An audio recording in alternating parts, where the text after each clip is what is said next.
Hello guys, আশা করি সবাই ভালো আছেন, সুস্থ আছেন। এই কামনায় শুরু করতেছি আজকের টিউটোরিয়াল। আজকের টপিক হচ্ছে প্যারাবোলিক SAR এবং মুভিং অ্যাভারেজ পার্ট 2। আমরা পার্ট 1-এ দেখেছিলাম কিভাবে parabolic SR and moving average একসাথে দুইটা কাজ করলে কীভাবে কাজ ভালো ট্রেডিং করা যায়। সো দেখেন, যদি আপনারা H4 দেখেন, এটা কিন্তু এই যে লেভেলটা, এখানে যে লাল লাল দাগটা দেখা যাচ্ছে, আসলে এটা আমি আগের সাপোর্ট অ্যান্ড রেজিস্ট্যান্ট লেভেল হিসেবে ড্র করেছিলাম। প্রায় সময় আপনারা মার্কেটের সাপোর্ট অ্যান্ড রেজিস্ট্যান্ট লেভেল দেখে ড্র করবেন। এর আগের ক্লাসও আমি দেখিয়েছি সাপোর্ট অ্যান্ড রেজিস্ট্যান্ট কীভাবে ড্র করতে হয়। যদি সাপোর্ট অ্যান্ড রেজিস্ট্যান্ট লেভেল না বুঝে থাকেন, অবশ্যই আগের ক্লাসগুলো দেখে নেবেন। ওকে, তো শুরু করা যাক। দেখেন, এখান থেকে খেয়াল করলে বুঝতে পারবেন moving average red line cross করতেছে গ্রিন লাইনকে।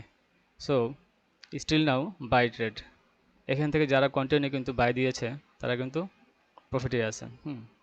100% প্রফিট যারা বাই দিয়েছেন। ইভেন যখন মুভিং অ্যাভারেজ দেখেন, মুভিং অ্যাভারেজ সাথে প্যারাবোলিক এসআরটাও এখানে কিন্তু বাই সিগন্যাল, অর্থাৎ এখান থেকে যখন আপনারা এই পয়েন্ট থেকে যারা বাই দিয়েছেন এবং এখান থেকে যখন আপনার স্টপ লসটা এইখানে দিয়েছেন, এখান থেকে কিন্তু স্টপ লস এসএল হিট করেনি, অর্থাৎ প্রফিট কিন্তু 100%। সো এইভাবে যদি আপনি এখান থেকে যদি চান, আপনি এখান থেকে 120 পিপস প্রফিট ইজিলিভাবে নিতে পারবেন। আবার এখান থেকে যারা পরের সময় বাই নিয়েছেন তারাও প্রফিট। আর এটা হচ্ছে একটা রেসিস্ট্যান্ট লেভেল। সো এই লেভেল ওয়েট করাটাই ছিল বেটার। যারা এখান থেকে ওয়েট করেছেন অথবা সেল দিয়েছেন, দেখেন এখান থেকে কিন্তু প্যারাবোলিক এসআরটা সেল সিগন্যাল দিয়েছে, বাট মুভিং এভারেজটা কিন্তু বাই। সো স্ট্র্যাটেজি যেহেতু প্যারাবোলিক এসআর নিয়ে, আপনি চাইলে এখান থেকে একটা শর্ট এসএল দিতে পারতেন। যারা দিয়েছেন তারা অবশ্যই এখান থেকে এসএলটা দেওয়া দরকার ছিল। সো যারা এখান থেকে এসএল দিয়েছেন তারা কিন্তু প্রফিট নিয়েছেন। আর এখান থেকে যখন টাচ করে মুভিং অ্যাভারেজকে টাচ করে নিচে চলে গিয়েছে, তখন কিন্তু এখান থেকে যারা আবার বাই দিয়েছেন তারা কিন্তু ভালো প্রফিট করতে পেরেছেন।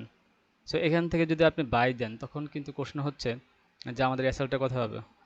এসএলটা আগের যেই সাপোর্ট লেভেলটা আছে, অর্থাৎ এই লেভেলটাই এসএলটা দেওয়াটা ভালো, কারণ যখন এখান থেকে মার্কেট এখানে গিয়েছিল, এর আগে কিন্তু একটা সাপোর্ট লেভেল নাই। এর আগে সাপোর্ট লেভেলটা হচ্ছে এই পয়েন্টে। এই পয়েন্টে এসএল যারা দিয়েছেন তাদের এসএল হিট করে নেয়, যদিও এসএলটা একটু দূরে।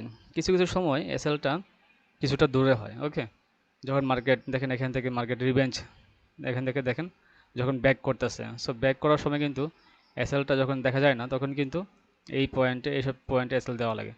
সো যারা এখান থেকে বাই দিয়েছেন তারা কিন্তু আবার প্রফিট, আর যারা এখান থেকে সেল দিয়েছেন তারাও কিন্তু প্রফিট। সো এইভাবে কিন্তু কন্টিনিউ মার্কেট দেখেন প্রফিট দিয়ে যাচ্ছে। সো যদি কারো কোনো বুঝতে সমস্যা, অবশ্যই আমাকে কমেন্টের মধ্যে জানাবেন। আমি চেষ্টা করবো আপনাদেরকে ডিটেলসে অ্যান্সার দেওয়ার জন্য। ওকে, H1-এ আমরা দেখি। H1-এ market buy sell up down. এখান থেকে বাই সেল আপ ডাউন। H4-এর সুন্দর একটা মার্কেট দেখা যাচ্ছে। বড় বড় টাইম ফ্রেমে মার্কেট সুন্দরভাবে দেখা যায়, ঠিক আছে। আর যদি আমরা গোল্ডে দেখি, গোল্ডে কিন্তু আমি অন্য একটি স্ট্রেজে ইউজ করেছি। ওকে, নো প্রবলেম।